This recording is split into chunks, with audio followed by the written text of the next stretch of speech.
Most of everyone would agree that if you want to be successful here on YouTube, you have to pander to your audience. It's somewhat more depressing to reflect that to a large extent, if you want to be successful in academia, if you want to be successful in life, in many different ways, in many different contexts, that challenge also may involve pandering to your audience, no matter how well or poorly you may understand that audience's desires. And in my life, the audience concerned has always been left-wing. I have grown up surrounded by left-wing people, and indeed even communists, extremists on the left wing. And my experience on YouTube has been surrounded by the left wing. Growing up in Toronto and going to university, my professors, all the people who surrounded me, they varied from socialist union organizers to left-wing, women's liberation, feminist rights type people, all the way out to communists and left-wing anarchist extremists. There were not a lot of political moderates around, and if there were any conservatives, they were hiding in some other department somewhere where I'd never see them. And again, I didn't major in architecture. I didn't major in Christian studies or something. I didn't major in medicine. I'm sure there were other university departments where people were more moderate or even more conservative, but that was not my experience. So, growing up, kind of drowning in left-wing influence and trying to tread water and learn how to swim and learn how to swim against that current, learn to define myself in contrast to that. It's then very strange as an old man to come on YouTube and see a situation, see a scene where likewise, there's this predominant left-wing audience, I guess, and people have to cater to that audience. People have to pander to that audience to get ahead.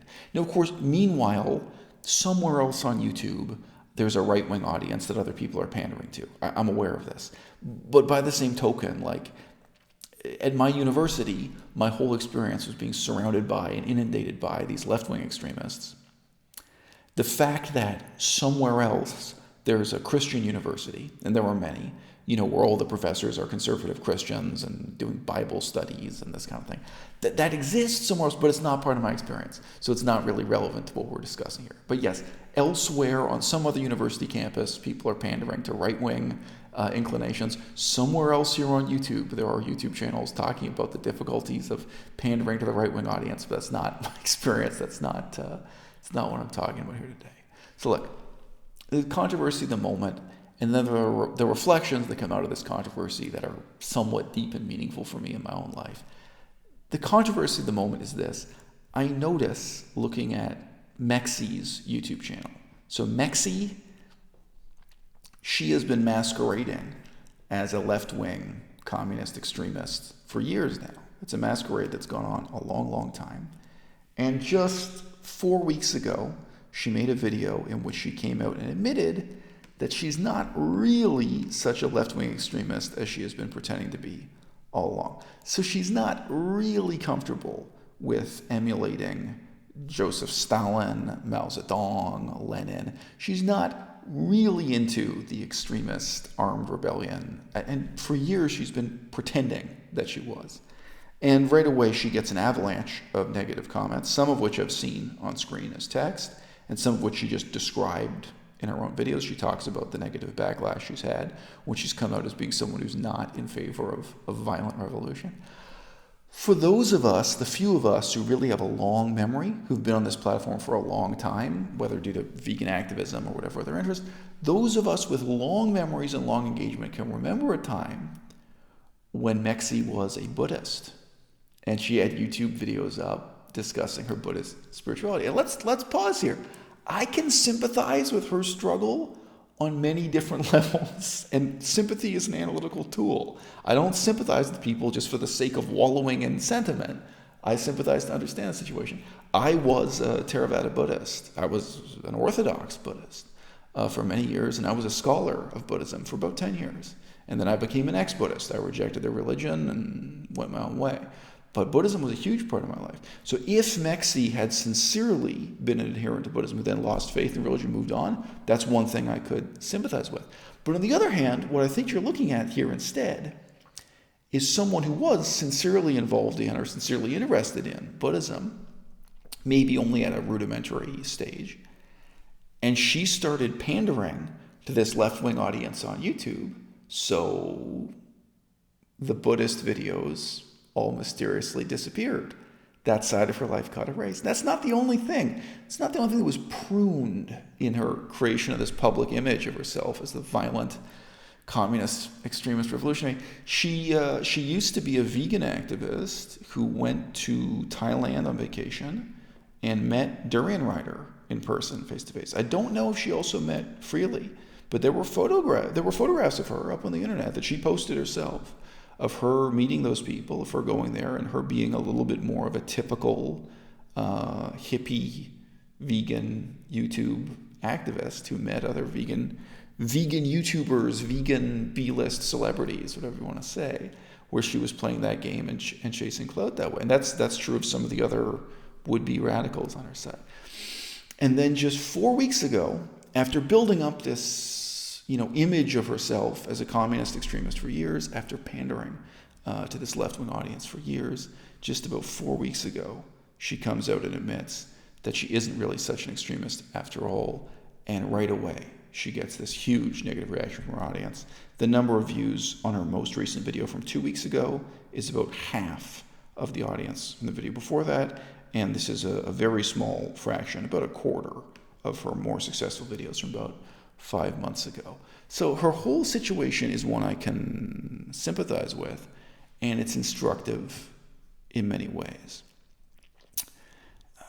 I had a moment, sitting with my mom and my grandmother. So it's just the three of us in the room, nobody else. And this was in my grandmother's apartment or condominium, a very comfortable bourgeois environment. She had a leather couch and a glass coffee table, so on, a nice view out the window. And we were talking about politics of Asia. I think this was right during the period when I was preparing to move from Canada to Asia. And my mother, kind of out of the blue, just said something that's typical of diehard communist extremists.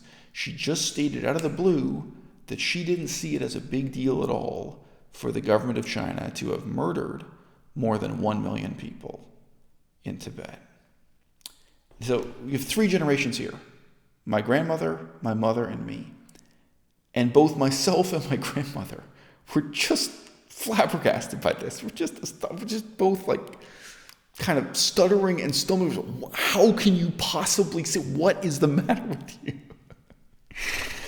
And, I don't know to what extent you could say my mother was sincerely used to keeping company with people who would appreciate and reward and reinforce that kind of behavior of coming out and making excuses for mass murder under communist dictatorships, these kinds of communist regimes. But there's a public for that. There's a subculture that's doing that all the time. In a sense, they're honing and internalizing the propaganda and repeating it and performing it in front of one another.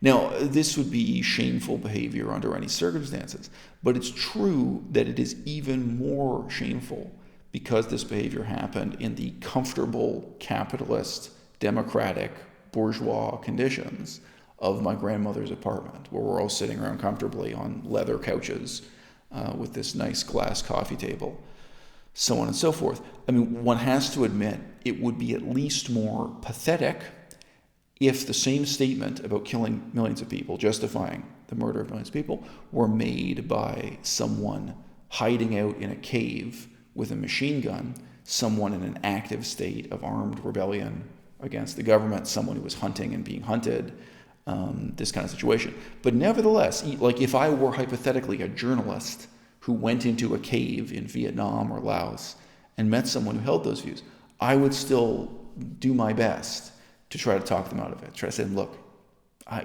understand you're here in this cave, there's this war going on, Maybe to you right now, it makes sense to murder millions of people and to justify the murder of millions of people. But can't I talk this through with you? Can't we philosophize about this? Can't we talk about this politically or personally or what have you? Can't I make my effort to try to help you to see that really you're profoundly wrong, that you've adopted a political view of the world that's, misleading and ultimately evil. But obviously Mexi, so this YouTuber, after some number of years of her playing that game, of her being surrounded by those people who were actively and vocally endorsing and calling for mass violence, revolution, mass murder, here on YouTube, where these things go uncensored and unsuppressed while other ideologies are censored and suppressed, something happened where she hit her limit. Something happened that made her want to stop pandering to her audience. And I feel like she's a case study, not just in the left-wing ideology itself, but in the ersatz ideology that so many of us get drawn into in pandering. So I'm saying that pandering itself becomes a kind of ideology that people get committed to. About 5 years ago, when my YouTube channel was new, when I was busy with university classes in Victoria, Canada, I remember I watched this YouTube video. It was Pau Simeon talking to Ali Tabrizi. They both had really big, successful YouTube channels at the time, and they were both considered very handsome, eligible bachelors, handsome, available young men within the vegan movement. They had significant numbers of viewers at the time, both of them. And they did this staged Q&A, so it wasn't completely spontaneous, but they had questions sent in from viewers, and they answered them on camera. And they got this question that was just straight up a prompt, someone writing in to ask them, do you share the stereotypical left-wing position on pornography and masturbation, asking them to make a statement against pornography, that pornography was evil and exploitive and so on.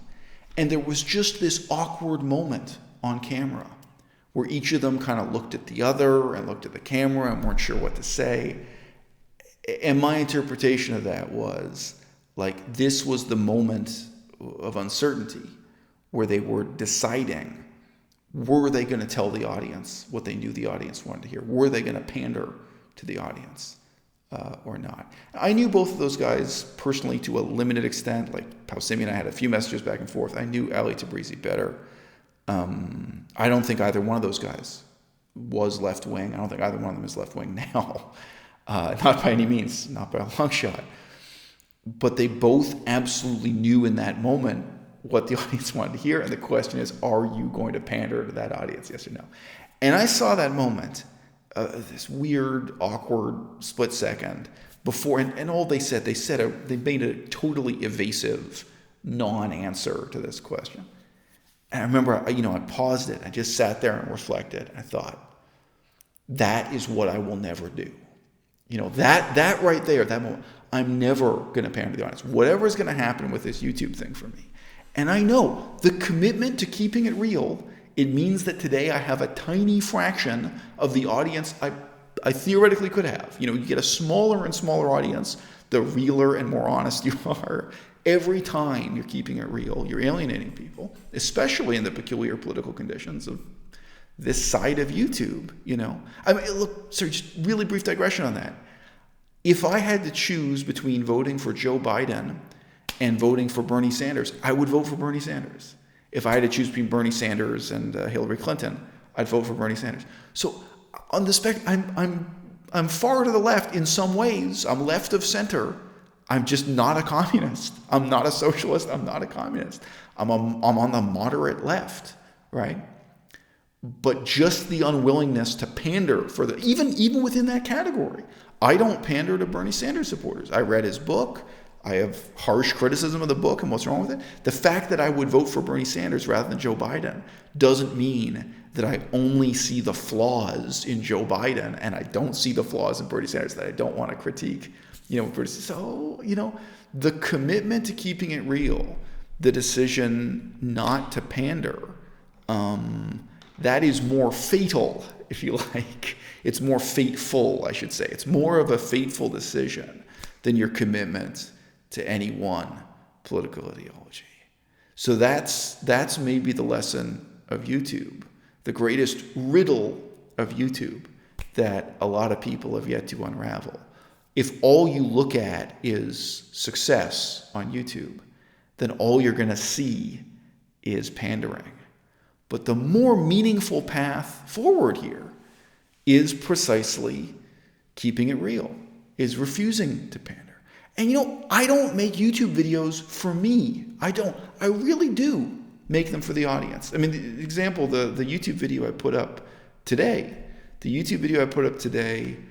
and it's a little bit philosophical despite the title. Jacqueline Glenn is worse than Anicia. The YouTube video I put up today. I'm delighted that it has more thumbs down than thumbs up. I'm delighted. For me to see a video getting more than 50% thumbs down, I think, oh, good. I'm really challenging people. I'm reaching the audience. People are seeing it, people are hearing it, and they're being challenged. I'm not pandering to the audience. Good. I'm saying something that's meaningful to me, but I'm not just speaking to myself. That video, it's a great example. Because obviously it's not like just an example where it's like, oh, I feel like talking about the philosophy of Socrates, or I feel like talking about Aristotle or something. It's not something I'm making for myself. It's not something where I'm just talking about my feelings about my divorce and my daughter or something. It's very much made for the audience, but it's not pandering to the audience. It's refusing to pander to the audience. It's keeping it real, and it's challenging the audience. And when it gets more than 50% thumbs down, I'm thrilled. I'm really positive about that. When I made the video, I still think I'm the only person to speak on that from that angle. Oh, okay, the only person in English. There was a famous church in Paris, France that burnt down in an accident, the Notre Dame Cathedral in Paris, right? And I came out that day. I came out and made a video when the news was fresh. And I said, look, I'm not trolling. It was 100% honest. I came out with a critique saying, look, it may be an unpopular opinion, but I'm an atheist. I'm happy that it burnt down, and I'm not happy at the suggestion that the government would use taxpayers' dollars to rebuild it, or that the government would have any involvement in rebuilding it. If it's going to be rebuilt, it would be by donations within the Catholic Church, and even then, I want to question the long-term morality of this. I don't think it is a good thing for Paris to be dominated by medieval church architecture. I'm against it. It's a shockingly unpopular opinion, especially to come out with it that day at that moment when the tragedy is new, right? When everyone's just reacting to this for the first time, to come and say, and again, I'm happy to see it as thumbs down. I think it actually has more thumbs up than thumbs down, which is kind of amazing. But whatever. Even if it had 70% thumbs down, it'd be like, good. I don't want to just reach the audience that agrees with my opinion. It's a really good thing for me, and a good thing for the audience, and a good thing for YouTube if I can reach the people who don't agree with this. And even, the decision that alienated the majority of my audience, I made one decision where I was going to keep it real, talking about pet ownership, talking about the fact that morally I'm opposed to people owning dogs, morally I'm opposed to people owning cats, I'm opposed to people owning a pet owl in a golden cage, whatever it is. I'm against pet ownership morally and philosophically. And I knew before I put the video up that the majority of my audience would walk away and hate me and would send me hate mail. I absolutely knew that was the consequence. And I did it anyway. I made that commitment to keeping it real. And the number of viewers per video went way down. Got a ton of hate mail. You know what? Again, that's the riddle of YouTube that you're never going to learn watching only the most successful channels. All right? There's a more meaningful kind of success that goes on here that's unique to this medium. It never existed before on radio. It never existed before on television. It never existed before in the movie theater. All right? What we do here on YouTube, there's no plot, there's no special effects, right?